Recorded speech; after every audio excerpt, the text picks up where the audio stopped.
একটি কথা আমরা সবাই জানি, আর সেটি হচ্ছে স্বাস্থ্যই সকল সুখের মূল। আর এই স্বাস্থ্য সম্পর্কে আপনাদের সচেতনতা আরও কিছুটা বাড়াতে কিন্তু আমাদের নিয়মিত আয়োজন, অবশ্যই আপনাদের পছন্দের আয়োজন, জাগো নিউজ 24 এর নিয়মিত আয়োজন স্বাস্থ্য কথায় আপনাদের সবাইকে আমন্ত্রণ জানাচ্ছি। আমি তানজির রহমান, এবং আমাদের আজকের এই আয়োজনটি কিন্তু প্রেজেন্টেড বাই প্রাণ ড্রিঙ্কিং ওয়াটার। আর আমরা আজকে যে বিষয়টি নিয়ে কথা বলবো, বরাবর মতো অত্যন্ত গুরুত্বপূর্ণ একটি বিষয় নিয়ে কথা বলবো, সেটি হচ্ছে কোমর ও ঘাড় ব্যথায় অপারেশনবিহীন আধুনিক পুনর্বাসন চিকিৎসা। আর এই বিষয়টি নিয়ে কথা বলার জন্য আমাদের এক্সপার্ট প্যানেলে আজকে যিনি বসেছেন, তিনি আমাদের সবারই খুব পরিচিত মুখ। তিনি হচ্ছেন ডাক্তার মোহাম্মদ ইমরান হাসান, জুনিয়র কনসালটেন্ট ও ব্যবস্থাপনা পরিচালক, vertex physiotherapy and pain clinic. আমরা সরাসরি চলে যাবো আমাদের আজকের অতিথির কাছে। আসসালামু আলাইকুম, কেমন আছেন? ওয়ালাইকুম আসসালাম, আপনাকে অনেক ধন্যবাদ। জাগো নিউজ 24 পরিবারের সকল সদস্যকে অনেক ধন্যবাদ। সেই সাথে ধন্যবাদ জানাই জাস্ট আমার জাগো নিউজ 24 পরিবারের যত দর্শক শ্রোতা আছে সবাইকে অনেক ধন্যবাদ। আচ্ছা, তো আসলে ফার্স্ট অফ অল যে আমি কৃতজ্ঞতা স্বীকার করছি যে আপনি সবসময় খুব ব্যস্ত থাকেন। সকাল থেকে আপনি নিটোরে বসেন এবং সেখান থেকে আবার বিকেলে একটা চেম্বার আছে সেখানে বসেন, তার ভেতরেও কিছুটা সময় আমাদের দেওয়ার জন্য অসংখ্য ধন্যবাদ। আমরা যে কথাটা কিছুক্ষণ আগে বলছিলাম সেটি হচ্ছে যে কোমর ও ঘাড় ব্যথায় অপারেশনবিহীন আধুনিক চিকিৎসা, এই বিষয়টি নিয়ে আজকে আমরা কথা বলবো। তো প্রথমে আমি জানতে চাইবো আপনার কাছে যে বিষয়টি, সেটি হচ্ছে যে কোমর বা ঘাড়ে সাধারণত কি কি কারণে ব্যথা হয়ে থাকে, সেই বিষয়টা যদি বলতেন। জি ধন্যবাদ, এটা খুব সুন্দর একটা প্রশ্ন। কোমর এবং ঘাড় ব্যথার হওয়ার প্রথম একটা কারণ হচ্ছে জাস্ট আমার মেরুদণ্ডে ব্যথা। আচ্ছা, আমাদের মেরুদণ্ড ব্যথাগুলোর আগে আমি একটু স্ট্রাকচারগুলো বলি। জাস্ট কোমরে আমাদের যে অনেকগুলো হাড় থাকে, পুরা কোমর জুড়ে আমাদের প্রায় 33টা হাড় আছে। জাস্ট হাড়ের যদি কোনো কারণে ব্যথা তৈরি হয় বা আঘাতজনিত কারণে, তাহলে কি দর্শক আমাদের এই কোমরে বা এটার ব্যথা তৈরি হয়। সাথে একটা হচ্ছে মেরুদণ্ডে ব্যথা। 2 নম্বর যেটা, সেটা হচ্ছে আমাদের যদি কোনো হাড়ে যদি কোনো ডিজেনারেটিভ চেঞ্জ তৈরি হয়, বয়সজনিত কারণে যদি হাড়গুলা দুর্বল হয়ে যায়, তাহলে আমাদের এই ঘাড়ে বা কোমরে ব্যথা হতে পারে। সাথে আমাদের আরও অনেক কারণ থাকে, তার মধ্যে আরেকটা কারণ হচ্ছে যে আমাদের যদি কোমরে কোনো টিউমার থাকে, সেটার কারণে আমাদের কোমরে ব্যথা তৈরি হতে পারে। সাথে আমাদের কোমরে যদি টিউবারকুলোসিস হয় বা যক্ষা নামে কোনো রোগ হয়, সেটার কারণে কিন্তু আমাদের স্পাইন টিবির কারণে আমাদের কোমরে ব্যথা তৈরি হতে পারে। যে আমাদের কোমরের স্পাইনের শেপটা থাকে, আমরা ইংলিশ লেটার এস কার্ভের মতো থাকে, এটা যদি কোমরটা যদি কোনো পজিশন ভঙ্গির কারণে, অঙ্গভঙ্গির কারণে যদি ওটা স্পাইনের শেপটা চেঞ্জ হয়ে সোজা এস শেপ থেকে যদি আই শেপ হয়ে যায়, তাহলে কিন্তু আমাদের এই কোমরে ব্যথা তৈরি হতে পারে। তাছাড়া আমাদের কোমরে সবচেয়ে বেশি যে সমস্যা এখন আমরা দেখতে পাই, সেটা হচ্ছে আমাদের ডিস্কজনিত প্রবলেম। সেটা হচ্ছে আমরা খুব একটা কমন একটা টার্ম, সেটা PLID, collapse lumbar intervertebral disc. Just আমাদের কোমরে হাড়ের মাঝখানে আমাদের একটা নরম জিনিস থাকে, একটা হাড় এবং একটা হাড়ের পর একটা হাড় থাকে, এরকম সাজানো থাকে, ইটের মতো এরকম ডেকোরেশন করা থাকে। যে একটা হাড় এবং তার নিচে আর একটা হাড় থাকে, তার মাঝখানে নরম জিনিস, ওটাকে আমরা নিউক্লিয়াস পালপোসাস বলি, যে নরম একদম সফট জেলির মতো। ওটা যদি কোনো কারণে আঘাতজনিত কারণে হোক বা বসে থাকার কারণে হোক, ওই জেলটা যদি বের হয়, তাহলে আমাদের কোমরে এবং ঘাড়ে ব্যথা তৈরি হতে পারে। সাথে আমাদের যদি কোনো আঘাতজনিত বা রোড ট্রাফিক অ্যাক্সিডেন্ট, একটা রাস্তায় গেল, যে কোনো কিছু সাথে পড়ে গিয়ে বা গাড়ির সাথে ধাক্কা খেয়ে যদি কোমরে আঘাত পায়, তার কারণে ব্যথা হতে পারে। ওই ব্যথা পাওয়ার কারণে আমাদের কোমরের যে হাড়গুলো থাকে, একটা নিচে একটা শেপগুলা ডেকোরেশন করা থাকে, এটা যদি সরে যায়, যেটাকে আমরা মেডিকেল টার্মে স্পন্ডাইলোলিস্থেসিস বলি, মানে একটা হাড়ের থেকে একটা হাড় সামনে বা পিছনের দিকে সরে যেতে পারে, সেখান থেকে আমাদের ব্যথা তৈরি হতে পারে। সাথে আমাদের যেটা আমরা বললাম অস্টিওপোরোসিস, যে হাড় দুর্বল হয়ে যাওয়া, এটা যেটা প্রথমে আমি বললাম যে বয়সজনিত কারণে, যে আমাদের বডিতে যদি ভিটামিন ডির পরিমাণ কম থাকে, যেটা আমাদের এক্সট্রিম প্রায় 35 বা 40 ইয়ার্স, 30 বা 35 বছর পরে গিয়ে আমাদের এটা আমরা দেখতে পাই যে তার বডিতে ভিটামিন ডি কমে গেছে, জাস্ট তখন তার কোমর ব্যথা তৈরি হয়। সাথে আমাদের আরও কিছু কারণ থাকে, যদি আমাদের কোনো প্যাথোলজিক্যাল কন্ডিশন থাকে, যদি আর্থ্রাইটিস থাকে, যেটা আমরাকে বাত বলে থাকি, আমরা অনেকেই যে বলি যেটা বাতের সমস্যা হয়েছে, জয়েন্টে ব্যথা হচ্ছে, যে এই বাতের প্রবলেমের কারণেও তার জয়েন্টে, মেরুদণ্ডে, কোমরে বা ঘাড়ে এই প্রবলেমটা তৈরি হতে পারে। জাস্ট এই যে এগুলো একটা বেসিক কারণ হচ্ছে আমাদের কোমর এবং ঘাড় ব্যথা। তো আমরা যদি একটু লক্ষণের দিকে দেখি, যে আসলে লক্ষণের বিষয়ে যদি জানতে চাই, যে কোন লক্ষণগুলো দেখা দিলে তাৎক্ষণিকভাবে বা খুবই দ্রুত আমাদের একজন ফিজিওথেরাপিস্টের কাছে শরণাপন্ন হওয়া উচিত, সেই বিষয়গুলো যদি বলতেন। জি, এটাও একটা চমৎকার প্রশ্ন। জাস্ট আমাদের কাছে যে পেশেন্টগুলা প্রথম তার কমপ্লেইন থাকে, তার হচ্ছে যে আমার প্রচুর ব্যথা, জাস্ট কোমরে হোক বা ঘাড়ে হোক, যে কোনো রিজনই হোক, তার 1 নম্বর সমস্যা উপসর্গ থাকে, কমপ্লেইন থাকে যে আমার ব্যথা। আচ্ছা, কোমরে হলে কোমরে ব্যথা, ঘাড়ে হলে ঘাড়ে ব্যথা, 1 নম্বর সমস্যা। 2 নম্বর সমস্যা হচ্ছে যে এই ব্যথার কারণে তার হচ্ছে ঝিনঝিন হতে পারে হাতে। যদি কোমরে হয়, কোমর থেকে ব্যথাটা তার পায়ের দিকে চলে যেতে পারে, যে আমার কোমর থেকে পায়ের দিকে যে কোনো 1 পায়ে বা 2 পায়ে তার ব্যথা চলে যেতে পারে একটা। 3 নম্বর প্রবলেম হচ্ছে তার হচ্ছে অবশ অবশ ভাব হতে পারে, যেটাকে আমরা মেডিকেল টার্ম নামনেস বলি। যে এটা তার হতে পারে, বলতে পারে আমি হাঁটতে গেলে আমার পা ঝিনঝিন হচ্ছে, অবশ অবশ হচ্ছে বা ভারী ভারী হচ্ছে, যে আমি হাঁটতে গেলেই পাটা আমার ভারী হয়ে আসতেছে, আমি 5 মিনিট যাওয়ার পরেই আমাকে বসে পড়তে হচ্ছে। এই কমপ্লেইন নিয়ে কিন্তু আমাদের কাছে ম্যাক্সিমাম পেশেন্ট আসে। যে এরকম কমপ্লেইন যদি তৈরি হওয়ার সাথে সাথেই একজন বিশেষজ্ঞ চিকিৎসকের শরণাপন্ন হতে হবে, তার মধ্যে অবশ্যই একজন ফিজিওথেরাপি চিকিৎসক পাশে রাখতে হবে। তো এই ব্যথার এবার চিকিৎসা সম্পর্কে যদি বলতেন যে আসলে কত ধরনের চিকিৎসা রয়েছে এর? এইটা আমাদের এই ব্যথার চিকিৎসা আমরা অনেক ধরনের চিকিৎসা আছে, তার মধ্যে এখন যে চিকিৎসা আমরা কনজারভেটিভ চিকিৎসা আমরা করি, যে তার যদি ব্যথা তৈরি হলে তাকে আমরা কনজারভেটিভ মেথড, যে তাকে আমরা কিছু মেডিসিন দিয়ে তার ব্যথা সাময়িক ব্যথা কমাতে পারি। তারপরে সার্জিক্যাল, এটা তারপরে পুনর্বাসন চিকিৎসা, তাকে আমরা ফিজিক্যাল থেরাপি, সাথে এখানে আমরা অনেক আধুনিক পুনর্বাসন চিকিৎসা আমরা এখানে দিতে পারি, সাথে আরেকটা চিকিৎসা সার্জিক্যাল ম্যানেজমেন্ট। 3 ধরনের আমরা চিকিৎসা করতে পারি। এটা কনজারভেটিভ মেথডের মধ্যে ফার্মাকোলজিক্যাল কিছু মেডিসিনের মাধ্যমে, দেন সেকেন্ড অপশনে আমরা এখানে পুনর্বাসন চিকিৎসা, যেখানে ফিজিওথেরাপি খুব আধুনিক একটা চিকিৎসা এখন চিকিৎসা বিজ্ঞানে, সাথে হচ্ছে আমাদের সার্জিক্যাল চিকিৎসা লাস্ট স্টেজে গিয়ে। এই 3 ধরনের চিকিৎসা আমরা কোমর এবং ঘাড় ব্যথার জন্য করে থাকি। তো জানতে চাইবো এবারে একটি বিষয়, সেটি হচ্ছে যে কোমর এবং ঘাড় ব্যথায় যে আসলে কোনো দীর্ঘস্থায়ী চিকিৎসা রয়েছে কিনা, যে আসলে এই চিকিৎসা ব্যবস্থা নিলে এই রোগটি একদম আসলে সেরে যাবে বলতে আমরা যে বিষয়টি বুঝি আর কি। জি, এটা একটা চমৎকার প্রশ্ন। দীর্ঘস্থায়ী লাগবে কিনা, না খুব তাড়াতাড়ি সেরে যাবে, এটা আমাদের ডিপেন্ড করে তার কন্ডিশনের উপর, যে তার কোন প্রবলেমের জন্য তার এই সমস্যাটা হচ্ছে। জাস্ট আমাদের দীর্ঘস্থায়ী লাগবে কিনা, আমাদের কোমরে অনেক ধরনের ব্যথা থাকে, বললাম অনেকগুলো টার্ম বললাম আপনাকে, সেটা হচ্ছে আমরা PLID, prolapse lumbar intervertebral disc, যেটা আমাদের যে কোমরের মাঝখানে যে ডিস্কগুলো থাকে ওটা যদি বের হয়ে আসে তাহলে আমাদের 1 ধরনের চিকিৎসা হবে। যদি কোমরে কোমর থেকে ব্যথাটা পায়ের দিকে যায় তাহলে 1 ধরনের চিকিৎসা হবে, রেফার পেইন থাকে। আর যদি লোকাল পেইন থাকে, কোমরেই ব্যথাটা থাকে, তাহলে 1 ধরনের চিকিৎসা হবে। যদি অবশ্যই এটা দীর্ঘস্থায়ী চিকিৎসা যেটা আছে, যেটা তার মাধ্যমে সে আগের লাইফে ফিরে যেতে পারবে, সে তার কোমর ব্যথা আমরা এখন অনায়াসেই দেখতে পাই যে ব্যথার জন্য মানুষ হাঁটতে পারতেছে না বা অনেক বসে থাকতে হচ্ছে। আমরা একটা লক্ষ্য করবেন আপনি, সেটা হচ্ছে আমরা মসজিদে এখন দেখতে পাই যে মানুষ অনেক চেয়ারে বসে নামাজ পড়ে, কি জন্য? কোমর ব্যথার জন্য। জাস্ট এই যে একটা সমস্যা, এটা কিন্তু তার এই কোমর ব্যথার জন্য সে চেয়ারে বসে নামাজ পড়তেছে। সে হয়তো দীর্ঘস্থায়ী চিকিৎসা ব্যবস্থা পাচ্ছে না, যে আমি আগের অবস্থায় আমি যে নিচে বসে নামাজ পড়বো এটা আমি পাচ্ছি না। যে এইটা অবশ্যই একটা দীর্ঘস্থায়ী চিকিৎসা ব্যবস্থা হচ্ছে আধুনিক পুনর্বাসন চিকিৎসা, যেটার মধ্যে আমরা আধুনিক চিকিৎসা হচ্ছে ফিজিওথেরাপি চিকিৎসা। এটার মাধ্যমে আমরা তাকে আগের লাইফে ফিরিয়ে নিয়ে যেতে পারি। সে যেরকম তার দৈনন্দিন কাজগুলো যে আগে যেরকম করতো এবং ভবিষ্যতে যে করবে, তাকে আমরা ওই স্টেজে আবার পুনরায় নিয়ে যেতে পারি এই ফিজিওথেরাপি চিকিৎসার ব্যবস্থার মাধ্যমে। আমরা তো অবশ্যই তাকে আগের অবস্থায় নিতে সক্ষম হই। খুবই চমৎকার। এবং এই একটি জায়গায় আমি একটু একটা বিষয় আসলে শেয়ার করতে চাইছি, সেটি হচ্ছে যে আমাদের মানব শরীর আসলে এমন একটি বিষয় বা এমন একটি জটিল টার্ম, এমন একটা জটিল একটা বিষয়, যেটাই বলি না কেন, কোনো একটি জায়গায় যদি আসলে কোনো একটা ছোট্ট সমস্যা হয়ে থাকে, আসলে সেই জন্য কিন্তু দেখা যায় যে বডির অন্যান্য যে অর্গানগুলো রয়েছে সবগুলোই আসলে ক্ষতিগ্রস্ত হচ্ছে, বাধাগ্রস্ত হচ্ছে।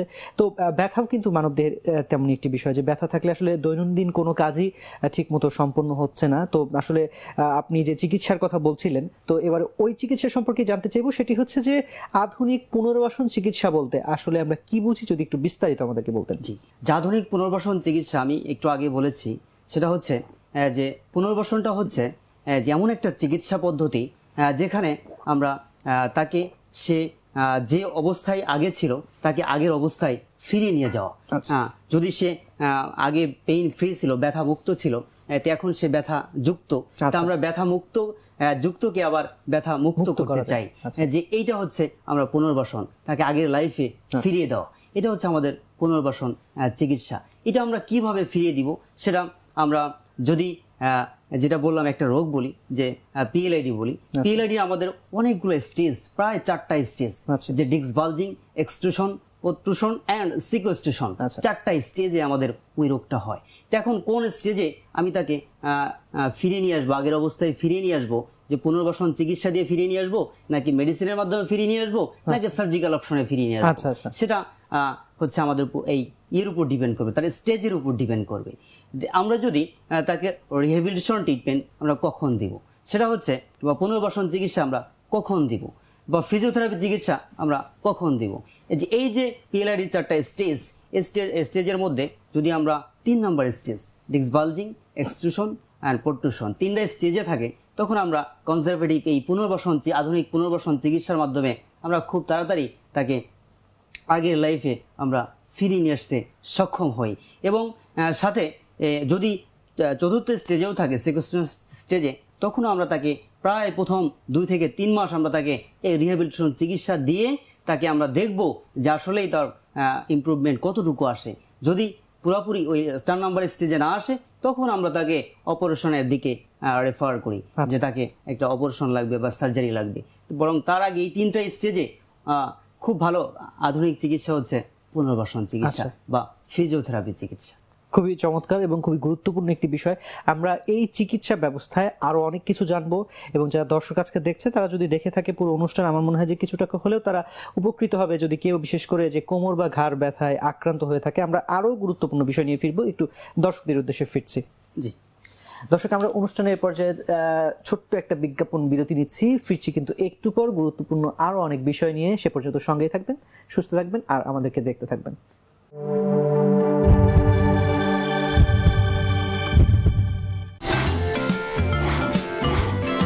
অরেঞ্জ, পিনাট, কোকোনাট আর ওয়াটারমেলনের 4টি ভিন্ন স্বাদে ইয়াম্মি ললিপপ চাও চাও, মুখে দাও, মাথা খাটাও। অরেঞ্জের রঙে স্ট্রবেরি সঙ্গে ফান ফান ফান হবে ললিপপ। অরেঞ্জ, লিচি, স্ট্রবেরি সহ ভিন্ন ভিন্ন ফ্লেভারে প্রাণ lollipop, juicy juicy world. Cracker Kai, prawn potato cracker Kai, yummy crispy crunchy, prawn potato spicy. Please, please, please, prawn potato cracker please, me are egg please. প্রাণ potato ক্র্যাকারের special মশলা এমনই যে লোভ সামনে রাখা যায় না। প্রাণ পটেটো ক্র্যাকার, লোভ সামলানো দায়।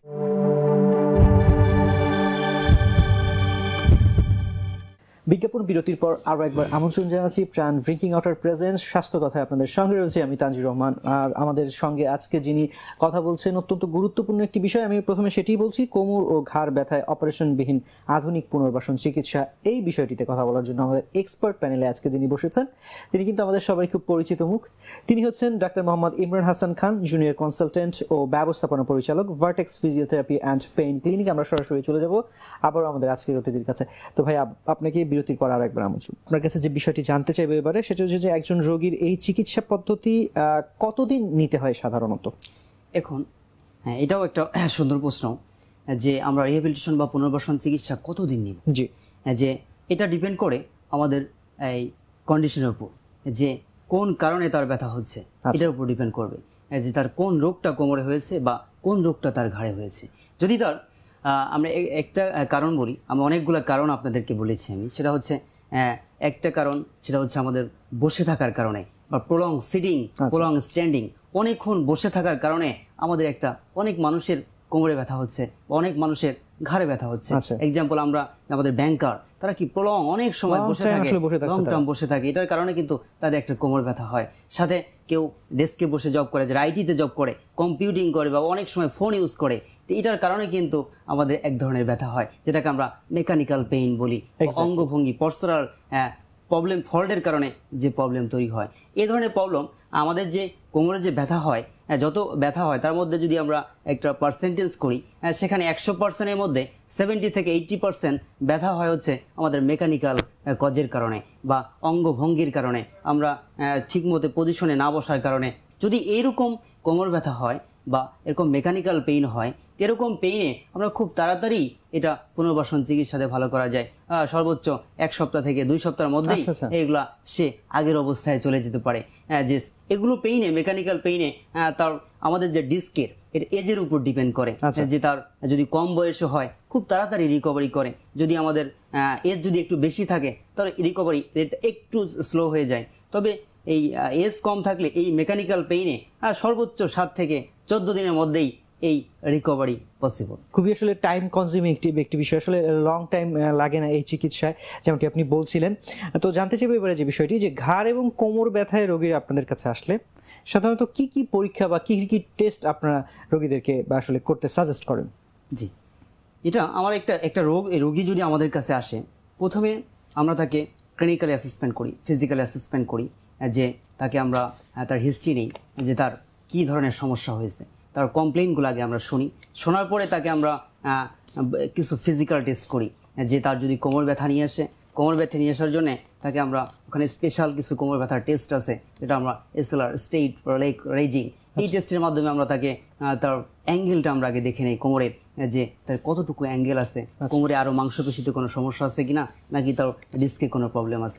প্রথমে আমরা তাকে ফিজিক্যাল অ্যাসেসমেন্ট করি। অ্যাসেসমেন্ট করার পরে দেন যদি ঘাড়েও যদি এরকম প্রবলেম হয়, তাকেও আমরা ফিজিক্যাল অ্যাসেসমেন্ট করি। তাকে আমরা ঘাড়ে অনেক মুভমেন্ট আছে, যে মুভমেন্টগুলো তাকে আমরা অ্যাক্টিভলি করতে বলি, তাকে নিজে নিজে বলি যে এই মুভমেন্টগুলো করলে আপনি কোন মুভমেন্টে আমরা ব্যথা হয়, যেটা আমরা ফিজিওথেরাপি ট্রিটমেন্টে ম্যাকেনজি রোল বলি, যে তার সামনে ঝুঁকলে ব্যথা হয়, ফ্লেকশন প্রিন্সিপাল না এক্সটেনশন প্রিন্সিপাল না ল্যাটারাল প্রিন্সিপাল, কোন প্রিন্সিপালে তার পেইন বেশি হচ্ছে, ওইটা আমরা ফিজিক্যালভাবে আগে এক্সামিনেশন করি। এক্সামিনেশন করার পরে যদি আমরা আইডেন্টিফাই করতে পারি, তখনই আমরা ডায়াগনোস করে ট্রিটমেন্ট অ্যাপ্রোচ স্টার্ট করি। যদি এরকম আমরা ফিজিক্যাল টেস্টে যদি আমরা না বুঝতে পারি, তখন আমরা ডায়াগনস্টিকের হেল্প নেই। ডায়াগনস্টিকের হেল্পের মধ্যে 3টা ইম্পর্টেন্ট টুলস, সেটা হচ্ছে আমরা এক্সরে দেখি। ফার্স্টে আমরা তাকে এক্সরে করাই, এক্সরে করে তার হাড়ের কন্ডিশনগুলো দেখি, যে তার কোমরে যদি প্রবলেম নিয়ে আসে কোমরে একটা এক্সরে দিই, যদি ঘাড়ে প্রবলেম নিয়ে আসে ঘাড়ে একটা এক্সরে দিয়ে আমরা ফাইন্ডিং করি তার ঘাড়ে কোমরে কি হাড়গুলো সোজা হয়ে গিয়েছে নাকি বাঁকা হয়ে আছে না আগের পজিশনে আছে, এটা আমরা দেখি। বা হাড়ের ঘনত্ব কমে গেছে কিনা, জাস্ট সেটা আমরা এক্সরের মাধ্যমে ফাইন্ডিং করি। জাস্ট এটাতেই আমরা অনেক পেশেন্ট বুঝতে পারি এক্সরের মাধ্যমেই যে তার কি সমস্যা হয়েছে। যদি ডিস্কজনিত প্রবলেম হয়, তখন আমাদের একটা এমআরআইটা লেগে যায়। এমআরআইটা করলে আমরা বুঝতে পারি, কারণ এমআরআইটা আমরা করি সব টিস্যু দেখার জন্যে, হাড়ের মধ্যে বা নরম জিনিসগুলো থাকে বা নার্ভ থাকে, এগুলো দেখার জন্যে। বা না একটা হাড়ের পর একটা হাড় থাকে, ওর মাঝখানে যে ডিস্ক থাকে, ওখানে শুরু হয়ে গেছে কিনা, বা একটা হাড় একটা চেপে গেছে কিনা, ওটা যেটাকে আমরা স্পাইনাল ক্যানেল স্টেনোসিস বলি, বা ইন্টারভার্টেবল ফোরামেন ন্যারো হয়েছে কিনা, ওইটা দেখার জন্য আমরা এমআরআই হেল্প, সব টিস্যুগুলো দেখার জন্য তখন আমরা এমআরআই করাই। তো এইগুলো ফিজিক্যাল টেস্টেই অনেকগুলো বোঝা যায়। যদি আমরা না বুঝতে পারি, তখন আমরা এই ডায়াগনস্টিকের হেল্পটা নিই।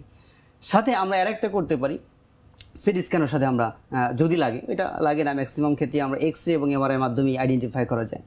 আর যদি কোনো প্যাথোলজিক্যাল কন্ডিশন থাকে, যেরকম আমরা বলি যে তার টিউমার হয়েছে বা কোনো আর্থ্রাইটিস বা বাত রোগ হয়েছে, এটার মাধ্যমে তখন আমরা বোঝার জন্য এখানে আমরা কিছু রক্ত পরীক্ষা দিই, যে এখানে আমাদের প্যাথোলজিক্যাল কোনো কমপ্লেইন আছে কিনা। যদি কোমরে আরেকটা কমপ্লেইন আমাদের, যেটাকে আমরা অ্যাঙ্কেলোজিং স্পন্ডাইলাইটিস বলি, মানে হাড়গুলা বাঁশ দেখছি না আমরা, বাঁশের গিটের মতো শক্ত হয়ে যায়, যে ওই শেপটা হয়, বা সামনে কুজু হয়ে যায়, এটা শেপটা দেখার জন্য তখন আমরা SLB27 একটা ব্লাড টেস্ট আমরা দিয়ে আইডেন্টিফাই করি যে তার এই অ্যাঙ্কেলোজিং স্পন্ডাইলাইটিস হয়েছে কিনা। এই এবং সাথে কিছু ব্লাড টেস্ট দিয়ে আমরা কনফার্ম হই যে তার এই সমস্যা। অপারেশনবিহীন পুনর্বাসন চিকিৎসায় যে খরচ বা যেটি ব্যয় আসলে সেটি আসলে কেমন, বা আমাদের দেশের প্রেক্ষাপটে এর খরচ কি আসলে ব্যয়বহুল কিনা?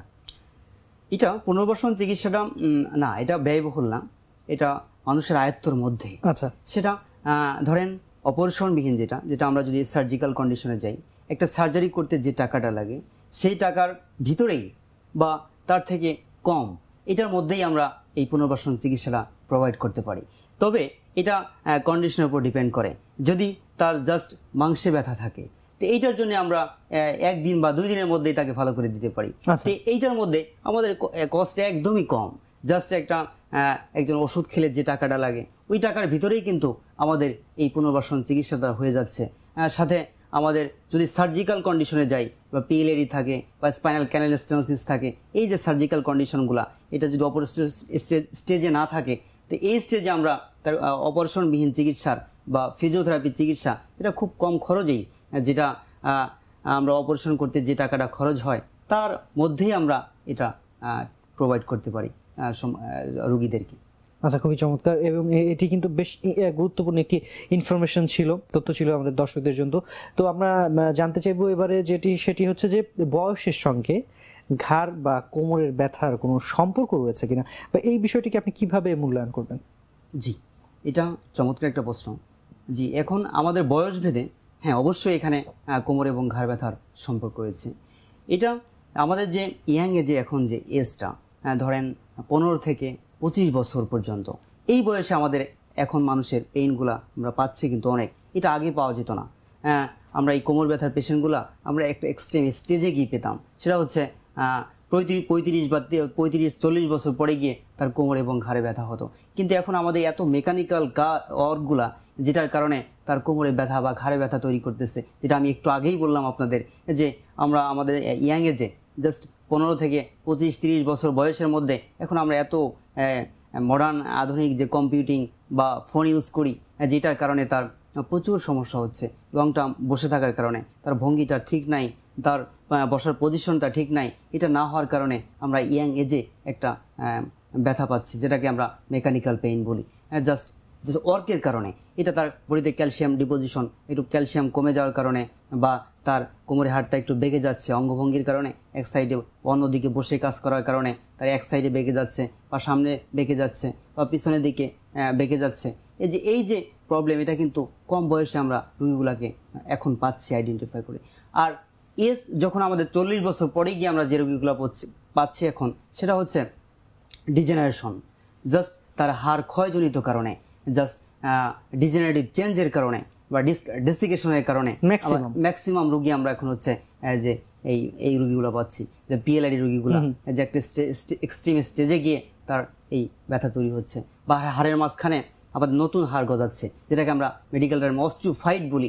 যে কেউ যদি সামনে ঝুঁকে যায় বা একদিকে বেঁকে যায় বা ডিজেনারেটিভ চেঞ্জ হয়, তাহলে বগ দেখছি না, বগের ঠোঁটের মতো নতুন করে পিছন দিক দিয়ে হাড়গুলা গজাচ্ছে। এই হাড়গুলা যখন মাংসের মধ্যে লাগে তখন ব্যথা করে। এটা কিন্তু একটা বয়সে গিয়ে হয়, অবশ্যই তো বয়স জনিত কারণে, এবং কম বয়সেও সব বয়স ভেদেই হচ্ছে আমাদের এই কোমর ব্যথা বা ঘাড় ব্যথা তৈরি হয়ে থাকে। তো বয়সের সঙ্গে আসলে যে ঘাড় বা কোমরের যে ব্যথার যে সম্পর্কটা খুব চমৎকার করে আপনি বিশ্লেষণ করছিলেন। তো এবারে একটি বিষয় আপনার কাছে জানতে চাইবো, সেটি হচ্ছে যে বাংলাদেশে এই চিকিৎসার আসলে জনপ্রিয়তাটা কেমন? আমাদের এই আধুনিক ফিজিওথেরাপি, আধুনিক পুনর্বাসন চিকিৎসা, এটা আমাদের অনেক দিন ধরে শুরু হয়েছে। জাস্ট আমাদের নিটোর বঙ্গ হাসপাতাল বাংলাদেশের মধ্যে একটা অর্থোপেডিক হাসপাতাল, রিহ্যাবিলিটেশন হাসপাতাল। এখানে আমাদের বঙ্গবন্ধু শেখ মুজিবুর রহমান যখন তিনি তার যুদ্ধহত মুক্তিযোদ্ধাদের পুনর্বাসনের জন্য তিনি প্রথম এই ফিজিওথেরাপি এবং কিছু অর্থোপেডিক সার্জন এবং কিছু নার্স নিয়ে এসে আমাদের এই পুনর্বাসন হাসপাতাল বাংলাদেশে তৈরি করে। এটা কিন্তু 1971 সাল থেকেই এটা পুনর্বাসন চিকিৎসাটা আছে। কিন্তু এই পেশাজীবীগুলা, এই পুনর্বাসন পেশাজীবীগুলা বাংলাদেশে খুব কম। জাস্ট বাংলাদেশে সরকারি হাসপাতাল, সরকারি লেভেলে এই পুনর্বাসন পেশাজীবীগুলা, যে বাংলাদেশে যেটা আমরা নিটোর জাতীয় অর্থোপেডিক এবং পুনর্বাসন হাসপাতাল, এখানে বাংলাদেশে এই পুনর্বাসন চিকিৎসাজীবী মাত্র 40 জন ছাত্রী এখানে পড়াশোনা করে, যারা এই রিহ্যাবিলিটেশন নিয়ে বেশি কাজ করে। আর যতগুলো প্রতিষ্ঠান সাথে সিআরপি আছে এবং সাথে আরও কিছু প্রাইভেট প্রতিষ্ঠান আছে যারা রিহ্যাবিলিটেশন নিয়ে কাজ করে। যেটা অনেক দিন ধরেই শুরু আছে, কিন্তু আমাদের দেশের প্রেক্ষাপটে কিন্তু এই রিহ্যাবিলিটেশন চিকিৎসাটা পুরা একদম গ্রাম থেকে শহর পর্যন্ত ওরকম বিস্তৃত না, যার কারণে মানুষ এই চিকিৎসা সম্পর্কে সচেতন কম ছিল। কিন্তু এখন এটার পপুলারিটি অনেক বেশি, জনপ্রিয়তা অনেক বেশি, কারণ আমাদের এই মেকানিক্যাল এই কমপ্লেনগুলোর কারণে, এই কোমর ব্যথা বা ঘাড় ব্যথার কারণে অনেক স্টেজে গিয়ে একজন নিউরোসার্জন বা অর্থোপেডিক স্পাইন সার্জন তারা অনেকেই সার্জারি করতে চায়। কিন্তু এখন আমাদের দেশের যে জনগণ তারা বা যে মানুষ, তারা অপারেশন ছাড়া ভালো থাকতে চায়।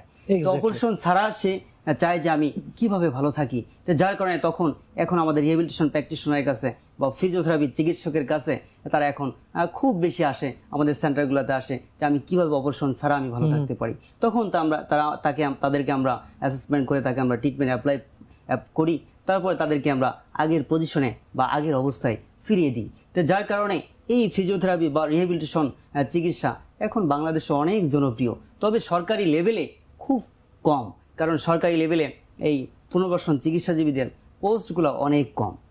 তো এটা উচিত আমাদের দেশের সরকারকে যে এই পুনর্বাসন চিকিৎসাজীবীদের তার পোস্টগুলো আরও বেশি ক্রিয়েট করা, তাহলে দেশের জনগণ আরও বেশি বুঝবে এবং তাহলে অপারেশন ছাড়াই বা অনেক মেডিসিন ছাড়াই সে এই পুনর্বাসন চিকিৎসার মাধ্যমে সে ভালো থাকবে। আমরা আমাদের আজকের আয়োজনের একদম শেষ পর্যায়ে চলে এসেছি এবং সবচেয়ে শেষে যে একটি বিষয় জানতে চাই যে আমাদের যারা দর্শক রয়েছে, আপনার যারা রোগী রয়েছে, নিয়মিত আসছেন আপনাদের কাছে, তাদের উদ্দেশ্যে বা তাদের সুস্থতা বৃদ্ধির উদ্দেশ্যে, তাদের সচেতনতার উদ্দেশ্যে আপনার কোনো মেসেজ বা বার্তা যদি থাকে।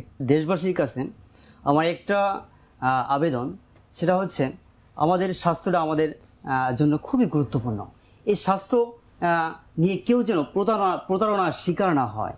সেটা যদি এরকম ব্যথা তৈরি হয় তো অবশ্যই আপনি একজন পুনর্বাসন চিকিৎসাজীবী বা ফিজিওথেরাপি চিকিৎসকের শরণাপন্ন হবেন। কারণ আমাদের দেশে এত পেশাজীবী যে তার মধ্যে একজন ভালো চিকিৎসক খুঁজে পাওয়া খুবই দায়, যে সে কিভাবে কোন চিকিৎসা দিয়ে তাকে ভালো করবে। কারণ এখন আমাদের দেশে ম্যাল প্র্যাকটিশনার বা প্রতারণার শিকার অনেক হচ্ছে। রিসেন্ট দেখবেন আমাদের সেলিব্রিটি তাশরিফ খান, তিনি একজন প্যারালাইসিস পেশেন্ট ছিলেন বা মুখ ফেসিয়াল পলসি হয়ে গিয়েছিল। সে কিন্তু সেলিব্রিটি পারসন, সে একজন চিকিৎসক ছাড়া, পুনর্বাসন পেশাজীবী ছাড়া সে একজন টেকনিশিয়ানের কাছে চিকিৎসা নিয়ে প্রতারণার শিকার হয়েছিল। লাস্টে কিন্তু সে সিআরবিতে গিয়ে সে সঠিক পুনর্বাসন পেশাজীবী পেয়ে সে এখন সঠিক চিকিৎসা নিচ্ছে এবং সে উন্নতির দিকে ধাবিত হচ্ছে। সকল দর্শক শ্রোতার কাছে আমার একটা আবেদন যে এরকম যদি কোনো সমস্যা হয়, ঘাড় এবং কোমর ব্যথা, অবশ্যই একজন বিশেষজ্ঞ চিকিৎসকের শরণাপন্ন হবেন এবং তার তত্ত্বাবধানে এবং এই পুনর্বাসন চিকিৎসা আপনি গ্রহণ করবেন। তাহলে আপনার যে এই গুরুত্বপূর্ণ স্বাস্থ্য, সে স্বাস্থ্য আপনার ভালো থাকবে এবং আপনি পরবর্তী জীবন সুখময় হবে। অসংখ্য ধন্যবাদ আপনাকে, আবারও কৃতজ্ঞতা স্বীকার করছি। আপনি সবসময় ভালো থাকবেন এবং জাগো নিউজের সঙ্গে থাকবেন। ঠিক আছে, ধন্যবাদ। দর্শক, আমরা আমাদের আজকের আয়োজনে একদম শেষ পর্যায়ে চলে এসেছে, যেমনটি বলছিলাম কিছুক্ষণ আগে, এবং আজকে আমরা কথা বলছিলাম অত্যন্ত গুরুত্বপূর্ণ একটি বিষয় নিয়ে বরাবরের মতোই। সেটি হচ্ছে যে কোমর ও ঘাড় ব্যথায় অপারেশনবিহীন আধুনিক চিকিৎসা বা পুনর্বাসন চিকিৎসা, এই বিষয়টি নিয়ে কথা বলার জন্য আমাদের সঙ্গে এতক্ষণ আমাদের এক্সপার্ট প্যানেল যিনি ছিলেন, তিনি আমাদের সবারই পরিচিত মুখ। তিনি হচ্ছেন ডাক্তার মোহাম্মদ ইমরান হাসান খান, জুনিয়র কনসালটেন্ট ও ব্যবস্থাপনা পরিচালক, vertex physiotherapy and pain clinic. আমরা আমাদের আজকের আলোচনার শেষ পর্যায়ে চলে এসে একটি কথা শুনছিলাম যে আমরা অনেকেই প্রায়ই হরহামেশা হচ্ছি প্রতারণার শিকার। তা আমরা নিজেরা যদি একটুখানি সচেতন থাকি তাহলে কিন্তু আমার মনে হয় যে আমরা আমাদের পরবর্তী প্রজন্মকেও সচেতন জাতি হিসেবে আসলে গড়ে তুলতে পারবো, তাদেরকে একটি সুন্দর সুস্থ পৃথিবী উপহার দিতে পারবো। তো এমনটি প্রত্যাশা রেখে শেষ করছি আমরা আমাদের আজকের আয়োজন। দেখা হবে আবারও। সে পর্যন্ত সবাই ভালো থাকবেন, সুস্থ থাকবেন এবং অবশ্যই চেষ্টা করবেন জাগো নিউজের সঙ্গে থাকার জন্য। ধন্যবাদ সবাইকে।